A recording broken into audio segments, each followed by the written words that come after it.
When the leaven is too acidic, does it interfere in the bread? I can say if it's too sour, too acidic, it will interfere in some types of flour, depend on how this flour will respond to that, and probably it will deliver a bread with less elasticity. So depend on the kind of flour you are using. You have to observe, because the sourness is not going to bring a very good result to your bread, okay? So try to not do your starter to acidity. It's better if it's more mild, okay? What amount of starter to use in a recipe? It depends on the recipe you are using, and there are different amounts to starter to use, and each baker has its own preference. It is a personal choice. Go for one which you adapt better. It is better to know the process and a whole and see what better works for you. So depends on the way you are learning this and which process you prefer to. So yeah, again, choose the best method to work and follow this. So the best way to choose is testing, okay? You have to test to see if it works or not. And again, depends on the kind of bread you want to do and what's the purpose for this bread. So test and see what happens. If it's enriched dough, you have to be careful, because sourness doesn't go right in enriched breads. You have to have a mild, a sweet starter in order to make some enriched breads like brioche. Some, for example, in baguettes, it's not sour flavor. You have to have more freshness, more fresh and sweet tangy flavor, okay?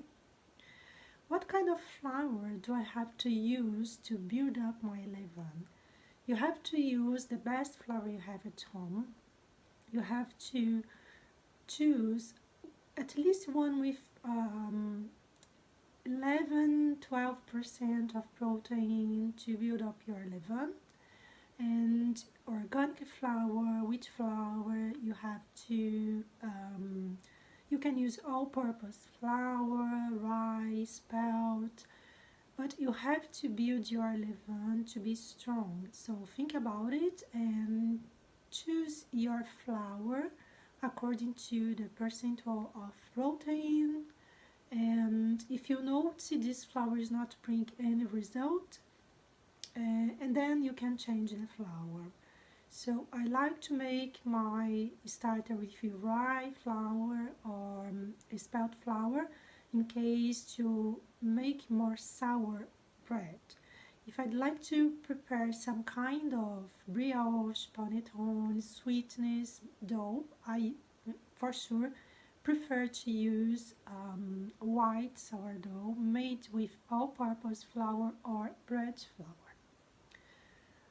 Except of the baguette, which I told before, it's more sweety and it's more different from sourdough bread, which is not sour, okay? It's more sweet.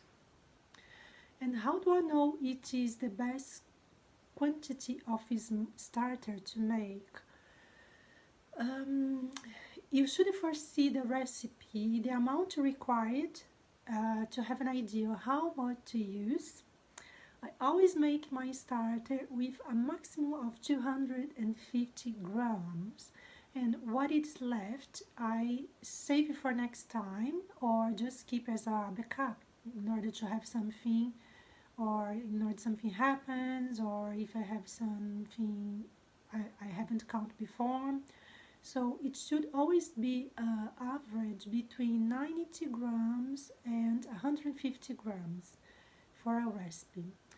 Note that each bread recipe asks for different proportions, so think about it, and before you start making your bread you have to see exactly how much starter you need for a recipe, okay?